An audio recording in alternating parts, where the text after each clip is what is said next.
Very good morning students, welcome to the class.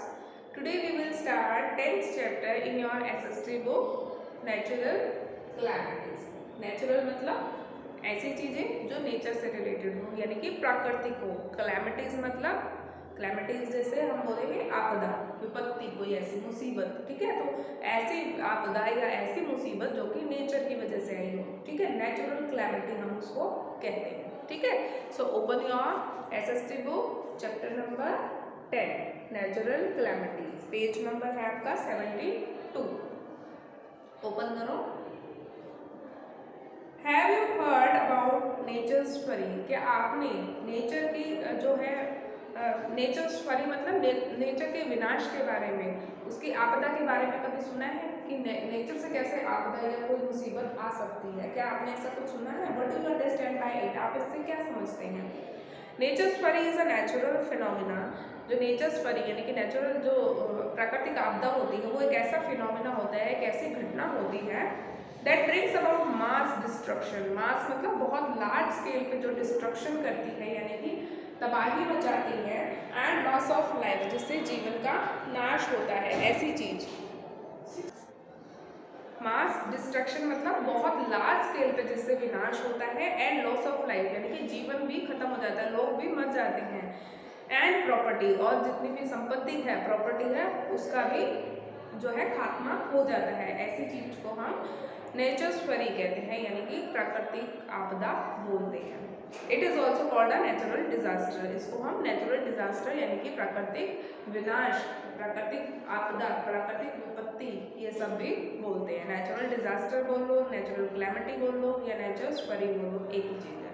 ठीक है, ऐसी नेचुरल चीज की वजह से कोई ऐसी कैलेमिटी आ जाए, कोई ऐसी आफत आ जाए, मुसीबत आ जाए नेचर की वजह से जिससे लोग भी मर जाए, प्रॉपर्टी का भी नाश हो जाए, और जो है मास स्केल पे डिस्ट्रक्शन हो जाए. ठीक है, तो उसको हम बोलते हैं नेचुरल डिजास्टर. जैसे कि देखो नीचे आपको ये सर्कल दिया हुआ ना, यहाँ पे आपको पिक्चर्स गिवन है नेचुरल डिजास्टर की. जैसे कि ड्रॉट. ड्रॉट होता है कि जब बारिश नहीं होती, सूखा पड़ जाता है, उसको हम बोलते हैं drought. Acid rain. Acid rain क्या होती है? जब पानी के बजाय जो है एसिड गिरता है. ठीक है, ऐसा तत्व जो कि जहरीला होता है, खतरनाक होता है, उस चीज़ की बारिश होती है. फ्रोजन, जब मतलब कंडीशन ऐसी हो जाती है कि सब कुछ जम जाता है, बर्फ जम जाती है. ठीक है, तो उस कंडीशन में भी देखो सर्वाइव करना बहुत मुश्किल होता है. लाइटनिंग, जब बिजली चमकती है, आपने सुना होगा ना, बिजली गिरने से लोग मर जाते हैं, काफ़ी चीज़ों का डिस्ट्रक्शन हो जाता है. तो लाइटनिंग भी क्या है? एक नेचुरल कैलेमिटी है. बर्निंग ऑफ फॉरेस्ट, जंगल जब जल जाते हैं, जंगलों में आग लग जाती है, तो कितने सारे पेड़ पौधे खत्म हो जाते हैं, वहाँ पे रहने वाले जंगली जीव जंतु मर जाते हैं जल के. ठीक है, तो ये भी एक नेचुरल कैलेमिटी है. डिफॉरेस्टेशन का मतलब जब पेड़ों का, जंगलों का विनाश हो जाता है, जंगल खत्म हो जाते हैं, उसको हम डिफॉरेस्टेशन कहते हैं. फ्लड यानी कि बाढ़, जब इतनी ज़्यादा बारिश आ जाए कि सब हर जगह पानी ही पानी आ जाए, लोग डूब के मर जाए, लोगों के घर डूब जाए, उसको हम फ्लड कहते हैं. फ्लड का मतलब होता है बाढ़. ठीक है, तो ये सब क्या है? एग्जाम्पल हैं आपके नेचुरल कैलेमिटीज के, नेचुरल डिजास्टर के. Clear? With advanced technologies we have been able to curb natural disasters from taking place. आज के टाइम में देखो इतनी ज़्यादा टेक्नोलॉजिकल एडवांसमेंट हमने कर ली है, हम जो है टेक्नोलॉजी के क्षेत्र में इतने आगे बढ़ गए हैं कि हम काफ़ी सारे जो नेचुरल डिजास्टर को कर्ब मतलब इनको हम जो है रोक सकते हैं. फ्रॉम टेकिंग प्लेस, इनको होने से हम रोक सकते हैं. हमारी टेक्नोलॉजी इतनी एडवांस हो गई है कि काफ़ी सारी नेचुरल कैलेमिटीज़ को हम जो है रोकने में जो है सक्षम है, हम इनको होने से रोक सकते हैं. But not all can be avoided, लेकिन हर किसी नेचुरल डिजास्टर को होने से हम नहीं रोक सकते. ऐसा तो पॉसिबल नहीं है कि हम हर एक नेचुरल डिजास्टर को कंट्रोल कर लें, लेकिन कुछ को हम कंट्रोल कर सकते हैं with the help of technology. ठीक है, When a natural disaster strikes, जब भी कोई नेचुरल डिजास्टर होता है, स्ट्राइक्स मतलब जब वो अकर होता है. ठीक है, होता है जब वो, we can only take protection against it and save ourselves. हम सब क्या कर सकते हैं? हम नेचुरल डिजास्टर को तो नहीं रोक सकते, हम उसके अगेंस्ट प्रोटेक्शन कर सकते हैं, हम अपने आप को बचा सकते हैं. जैसे कि छोटे से एग्जाम्पल से समझते हैं, जब बारिश होती है तो बारिश से आप कैसे बच सकते हो? बारिश को तो नहीं रोक सकते, क्या कर सकते हो? आप एक अम्ब्रेला ले सकते हो, या आप एक रेन कोट पहन सकते हो, या फिर किसी शेड में खड़े हो सकते हो. ठीक है, बारिश से आप बच सकते हो, बारिश को आप रोक नहीं सकते। ठीक है, तो सेम उसी तरीके से नेचुरल डिजास्टर का है कि we can only take protection against it. हम सिर्फ उसके खिलाफ जो है जब वो होता है तो हम सिर्फ अपनी प्रोटेक्शन कर सकते हैं और अपने आप को बचा सकते हैं, हम उसको होने से नहीं रोक सकते। भूकंप आएगा तो हम भूकंप को तो रोक नहीं सकते, हम खुद को सिर्फ प्रोटेक्ट कर सकते हैं, बचा सकते हैं प्रिकॉशनरी मेजर लेके। ठीक है, let us learn about some natural disasters that have occurred in the past and are likely to occur in the near future. आओ हम कुछ ऐसे नेचुरल डिजास्टर के बारे में पढ़ते हैं जो कि पास्ट में हुए हैं, पहले हो चुके हैं, या फिर नियर फ्यूचर में जिनके होने की संभावना है, यानी कि आने वाले समय में हो सकते हैं। ठीक है, ऐसे नेचुरल डिजास्टर के बारे में हम पढ़ते हैं ताकि हम जो है उनके खिलाफ जो है अपनी तैयारी कर सके, हम प्रिकॉशन ले सके कि हम उनसे कैसे बच सकते हैं। ठीक है, जब आपको पता होगा कि कौन कौन से नेचुरल डिजास्टर होते हैं तभी तो आप उनके लिए तैयारी कर पाओगे ना कि हमें उनसे बचना कैसे है, क्योंकि हमने अभी देखा ना कि हम सिर्फ अपने आप को प्रोटेक्ट कर सकते हैं, प्रिकॉशनरी मेजर ले सकते हैं, हम उनको रोक नहीं सकते। हमें सिर्फ ये सीखना होगा कि अगर ऐसी कोई नेचुरल क्लैमिटी आती है तो हमें सुरक्षा के क्या क्या उपाय अपनाने हैं। क्लियर? सबसे पहले हम देखते हैं दैट इज अर्थक्वेक, भूकंप। सुना है आपने भूकंप के बारे में, न्यूज में सुना होगा कभी, या हल्का फुल्का कभी कभी आता है तो आपने फील भी किया होगा जब हर चीज शेक करने लगती है, हिलने लगती है, बेड पे बैठे हो पंखा हिलने लगा या बेड हिलने लगा, सडन मूवमेंट होती है चीज़ों में, तो उसको हम क्या कहते हैं? अर्थक्वेक। कभी कभी अर्थक्वेक बहुत लार्ज स्केल पे आता है तो क्या होता है, घर गिर जाते हैं, लोग दब के मच जाते हैं, बिल्डिंग की बिल्डिंग कोलैप्स हो जाती है। ठीक है, जब ये बहुत तेज आता है भूकंप तो बहुत ज़्यादा डैमेज करके जाता है, उसको हम पढ़ते हैं। We know that the Earth's crust is made of tectonic plates। हम सबको पता है कि जो अर्थ की क्रस्ट है, क्रस्ट क्या होती है? जो उसकी ऊपर वाली सबसे टॉप मोस्ट लेयर होती है अर्थ की, उसको हम क्रस्ट बोलते हैं। तो वो किससे बनी होती है? टेक्टोनिक प्लेट्स से बनी होती है, सबको पता है। These plates are continuously moving and they slide past each other। ये जो टेक्टोनिक प्लेट्स होती हैं, क्या होता है? देखो जो हमारी क्रस्ट है टेक्टोनिक प्लेट्स से बनी हुई है और ये प्लेट्स लगातार जो है मूव करती रहती है और एक दूसरे के पास से गुजरती रहती है। कुछ जो है वर्टिकल मूवमेंट करती हैं, कुछ हॉरिजॉन्टल मूवमेंट करती हैं, है ना, कुछ ऐसे साइड बाय साइड चलती हैं, तो कुछ इस तरीके से मूव करती हैं और कभी कभी आपस में टकरा जाती हैं। When the landmass moves along the fault line, देखो जब कोई लैंडमास यानी कि कोई भूमि का टुकड़ा जब वो मूव करता है फॉल्ट लाइन के आसपास, ए ट्रेमर और शेकिंग इज फेल्ट। तो उससे क्या होता है? ट्रेमर मतलब एक शेकिंग जैसा कुछ फील होता है कि आपको कपकपाहट होती है on the surface of the earth. उस अर्थ के सरफेस पे हमें कुछ थरथराने जैसे, कपकपाने जैसी एक फीलिंग होती है। कब? जब फॉल्ट लाइन पे, फॉल्ट लाइन क्या होती है? देखो जैसे ये सपोज अलग अलग प्लेट्स हैं, बहुत सारी प्लेट्स हैं, कोई वर्टिकल है, कोई हॉरिजॉन्टल है। When the land mass moves along the fault line, जो ये फॉल्ट लाइन जो इनके बीच की जो लाइन होती है वो जब हिलती है उसकी वजह से, तो क्या होता है? जो सरफेस है यानी कि भूमि का जो ऊपर वाला हिस्सा है वहाँ पे ऐसे शेक होता है सब कुछ। ठीक है, this is called an earthquake. इसी को हम क्या बोलते हैं? भूकंप या अर्थक्वेक बोलते हैं। The main point of origin of earthquake inside the earth crust is called focus। जहाँ से जो मेन पॉइंट होता है जमीन के नीचे जहाँ से भूकंप शुरू हुआ है उसको हम बोलते हैं फोकस। क्या बोलते हैं उस पॉइंट को हम? Focus. The main point of origin, जहाँ से उस भूकंप की उत्पत्ति हुई है, ओरिजिन हुआ है inside the earth crust, crust के अंदर। देखो ये सरफेस है, मान लो ये जमीन है हमारी, ठीक है। अब शेड तो यहाँ पे होगा लेकिन उसका ओरिजिन कहाँ होगा? किसी न किसी टेक्टोनिक प्लेट में हुआ होगा, ठीक है। अब सपोज यहाँ से ये शुरू हुआ है तो इस पॉइंट को हम क्या बोलेंगे? इसको हम बोलेंगे फोकस। जहाँ से ये जमीन के नीचे, क्रस्ट के नीचे जिस पॉइंट से ये शुरू होकर ऊपर आया है, इस पॉइंट को हम बोलते हैं फोकस, ठीक है। और the point on the surface of the earth which is directly above the focus is called epicenter।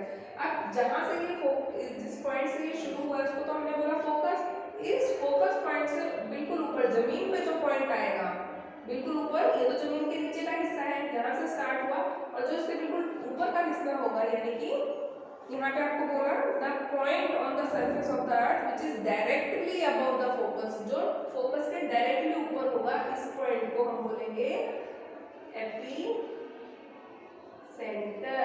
Clear? इस पॉइंट को हम क्या बोल रहे हैं? AP centre. ये क्या हो गया? जमीन के नीचे वाला पॉइंट जहाँ से भूकंप स्टार्ट हुआ वो होगा फोकस, और इसके जस्ट ऊपर जो जमीन के ऊपर जो सरफेस पे जो पॉइंट आएगा उसको हम बोलेंगे एपी सेंटर। क्लियर? इस पॉइंट को हम बोलेंगे AP centre. The instrument which is used to measure and record an earthquake is called a seismograph. एक ऐसा इंस्ट्रूमेंट, एक ऐसा यंत्र जिससे हम भूकंप को नापते हैं और रिकॉर्ड करते हैं, उस इंस्ट्रूमेंट को क्या बोलते हैं? सेस्मोग्राफ बोलते हैं। उस यंत्र को हम क्या बोलेंगे? सेस्मोग्राफ बोलेंगे। Richter scale tells you the intensity of an earthquake. अब एक रिचर स्केल होता है, एक स्केल होता है यानी कि एक पैमाना होता है जिससे हम नापते हैं कि कितने लेवल का भूकंप आया, कितनी तीव्रता का भूकंप आया, कितनी स्पीड का आया। तो वो रिचर्ड स्केल होता है जो हमें बताता है कि कितनी इंटेंसिटी का एक भूकंप आया, कितना तेज आया या कितना कम आया, वो हमें रिचर्ड स्केल से पता चलता है। More the reading of the Richard scale more the intensity of the earthquake. अगर उस स्केल पे जितनी ज़्यादा रीडिंग होगी, यानी कि जितना ज़्यादा पॉइंट ऊपर होगा, जितनी ज़्यादा रीडिंग वो ज़्यादा दिखा रहा होगा रिचर्ड स्केल, इसका मतलब है बहुत बड़ा भूकंप आया। ठीक है? जितनी रीडिंग कम दिखाएगा इसका मतलब छोटे लेवल पे भूकंप आया। ठीक है? The Richter scale has units from 1 to 14 with 14 being the highest। Richter scale की यूनिट कहाँ से होती है? 1 से लेके 14 तक। यानी कि जो देखो ये ऐसा होता है रिचर स्केल, ये देखो पिक्चर में आपको दिखाई दे रहा है, ये रिचर स्केल है। इसकी जो वैल्यूज होती है, यूनिट होती है स्केल की, वो होती है 1 से लेके 14 तक। ठीक है? 2 3 4 इस तरीके। तो ये हमें बताता है इस 2 पे आया मतलब लो आया, 14 का मतलब सबसे हाई आया, बहुत तेज आया, इसमें तो कुछ बचेगा ही नहीं, हर चीज़ खत्म हो जाएगी अगर इतना तेज भूकंप आएगा। ठीक है? तो ये हमें रिचर्ड स्केल से पता चलता है। Clear?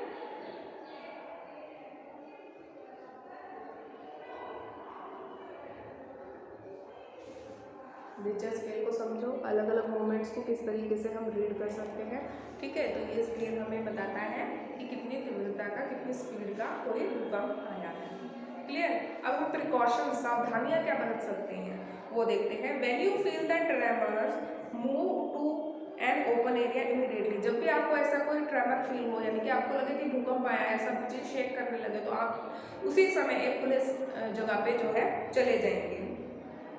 Do not wait for the tremor to get stronger. आप जो है उस ट्रेमर को, उस कपकपाहट को और तेज होने का वेट नहीं करेंगे कि अगर बहुत ज़्यादा होगा तो हम भागेंगे। जैसे ही आपको वो कपकपाहट फील होगी, वो ट्रेमर फील होगा, आप तुरंत निकल के खुली जगह पे चले जाएंगे। आप वेट नहीं करेंगे कि अगर बहुत तेज होगा तो ही उठेंगे, तुरंत उठेंगे। ठीक है?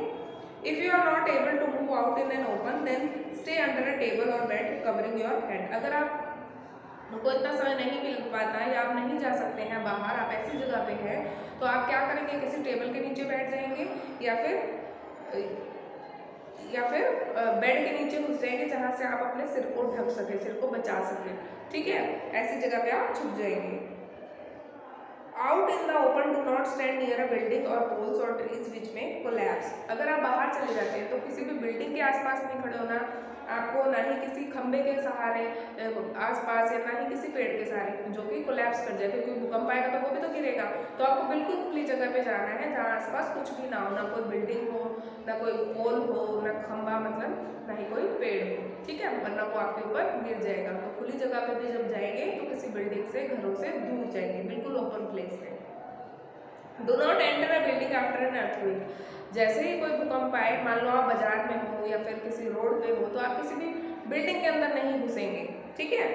Recurrent strong tremor might cause additional damage to building. जो ये भूकंप आता है तो उसके जो रिकरेंट होते हैं, मतलब वो धीरे धीरे क्या करते हैं, एकदम से नहीं गिरेगी, हो सकता है बिल्डिंग धीरे धीरे कोलैप्स कर जाए, तो आप किसी बिल्डिंग के अंदर नहीं जाएंगे। Clear? Do not use a lift to exit a building. अगर भूकंप आता है तो किसी बिल्डिंग से बाहर निकलने के लिए आप लिफ्ट का प्रयोग नहीं करेंगे। यूज द स्टेयर, सीढ़ियों का प्रयोग करेंगे। Offices and school should have mock drills to ensure safe exit of everyone in the building. Offices में, स्कूल में एक मॉक ड्रिल होनी चाहिए, यानी कि मॉक ड्रिल का मतलब होता है एक, मतलब हम उस चीज़ को करके देखेंगे कि मान लो भूकंप आ गया तो हम कैसे भागेंगे, हम कैसे खुद को बचाएंगे। इस तरीके की एक मॉक ड्रिल होनी चाहिए, ठीक है, ताकि हर एक इंसान को अपने आप को बचाना आ सके। When the earthquake actually occur, जब हम एक नकली प्रैक्टिस कर सकते हैं कि मान लो आज अर्थक्वेक आया तो हम कैसे भागेंगे और कैसे खुद को बचाएंगे, ताकि जब असलियत में भूकंप आए तो हम खुद को बचा सकें, ठीक है। तो ऐसी मॉक ड्रिल्स होनी चाहिए। If you have time, switch off your gas stove before running out into the open. अगर आपके पास टाइम है और आपको लगता है कि किचन में गैस चल रही है तो गैस को बंद करके बाहर भागेंगे, अगर आपके पास टाइम है तो, ठीक है। ये सारे प्रिकॉशन हम भूकंप आने के समय में ले सकते हैं और खुद को बचा सकते हैं। भूकंप को तो नहीं रोक सकते, लेकिन खुद को हम भूकंप के समय में बचा सकते हैं। क्लियर। अब हम देखते हैं tsunami. Tsunami is also known as harbour waves. Harbour waves मतलब जो समुद्र के पानी में जो वेव्स आती हैं उनमें जो है भूकंप आता है। जब समुद्र के अंदर जब भूकंप आता है उसको हम सुनामी कहते हैं। These are high waves caused due to the displacement of water in the sea or an ocean। जब ओशन यानी कि जो आपका समुद्र है उसके अंदर, महासागर के अंदर जब डिस्प्लेसमेंट होता है पानी का, तो उससे जो है बहुत ऊंची ऊंची वेव्स उठती हैं, बहुत हाई वेव्स उठती हैं, जिनकी वजह से जो है सुनामी आती है। Epicentre of an earthquake on the ocean bed में लीड टू सुनामी। जब किसी भूकंप का केंद्र समुद्र के अंदर हो, जैसे हमने यहाँ देखा ना, यहाँ पे जो है भूकंप जो है जमीन में आया, लेकिन जब यही एपिसेंटर किसी समुद्र पे पड़ता है, यानी कि यहाँ पे फोकस के ऊपर समुद्र आ जाता है, तो क्या आती है फिर सुनामी आती है। क्यों? क्योंकि ऊपर तो पानी है। अगर पानी में भूकंप आएगा तो लहरें बहुत ऊंची ऊंची उठेगी और सारी अपने आसपास के एरिया को पानी में बहा ले जाएंगी, तो फिर क्या आएगी? सुनामी आएगी, ठीक है। क्लियर है। जब ये एपिसेंटर जमीन में होगा तो जमीन पे आएगा, लेकिन अगर ये एपिसेंटर समुद्र में पड़ता है तो फिर सुनामी आती है, ठीक है। Tsunami causes damage in two ways. अब ये सुनामी जो है इससे दो तरह की जो है डैमेज हो सकती है। Bye it's smashing force caused by the huge wall of water. इसकी जो फोर्स होगी, स्मैशिंग फोर्स होगी, मतलब बहुत तीव्र जो इसकी फोर्स होगी, by the huge caused by the huge wall, bye it's smashing force caused by the huge wall of water, जिससे कि है बहुत बड़ी बड़ी समुद्र की वॉल टाइप की, यानी कि बहुत ऊंची लहरें वो उठेगी और वो कुछ भी डैमेज कर सकती है। By huge amount of water, दूसरा वो डैमेज कर सकती है by huge amount of water, जो बहुत सारा पानी जो निकलेगा that drains away carrying large amount of debris with it, जो अपने साथ बहुत लार्ज अमाउंट में डिब्री यानी कि कंकड़ पत्थर अपने साथ में लेके आएगा, वो भी तो डैमेज करेगा ना, ठीक है। तो बहुत सारा जो पानी होगा जो अपने साथ जो है लार्ज अमाउंट में डिब्री होता है आपका मलबा, उसको लेके आएगा, वो भी डैमेज करेगा, क्योंकि वो लोगों के घरों में, लोगों के ऊपर गिर सकता है, पानी में बह सकते हैं लोग, तो वो इस तरीके से डैमेज कर सकता है। Always have a ridge and a trough. If the first part to arrive at shore is the ridge, a massive breaking wave और sudden flooding will occur on land. देखो, जो जितनी भी वेव्स होती है इनका एक रिज होता है, एक ट्रो होता है, ठीक है। दो पार्ट होते हैं। If the first part to arrive at shore is the ridge, अगर सबसे पहले जो है शोर यानी कि समुद्र के तट पे आने वाला जो पार्ट है वो रिज हुआ, अ मैसिव ब्रेकिंग वेव और sudden flooding will occur on the land, एकदम से क्या आ जाएगी? बाढ़ आ जाएगी जमीन पे।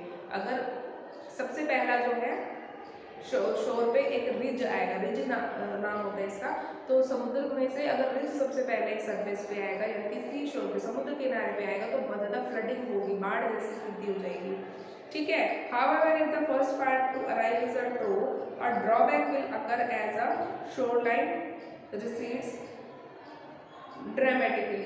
लेकिन अगर जो सबसे पहला भाग है वो ट्रो होगा, यानी कि समुद्र के किनारे पे आने वाला सबसे बड़ा भाग ट्रो होगा, a drawback will occur as the, तो एक नुकसान इससे क्या होगा? As the shore line recedes dramatically, उससे जो क्या है, जो शोर लाइन है यानी कि समुद्री जो लाइन होती है कि जैसे जब पानी आता है समुद्र पे तो जो शोर लाइन होती है वो रिसीड्स ड्रामेटिकली, वो बहुत दूर तक चली जाएगी।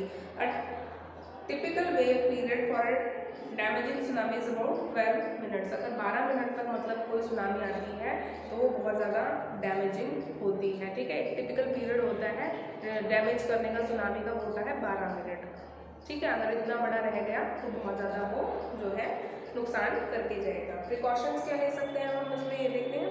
All warning and alert messages should be taken seriously. जितने भी हमें जो है वार्निंग के मैसेजेस आते हैं, अलर्ट मैसेजेस आते हैं, उन सबको हमें सीरियसली लेना चाहिए, ठीक है। People residing near the coast और in low lying area should evacuate the place before the waves hit the shore।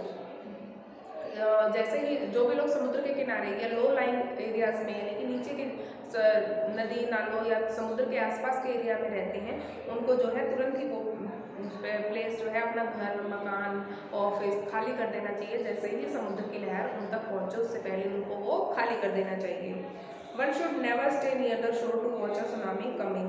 किसी को भी सुनामी को देखने के लिए समुद्र के किनारे नहीं खड़ा होना चाहिए, अदरवाइज वो उसमें बह जाएगा। Do not return to tsunami affected area until the authorities declare it safe.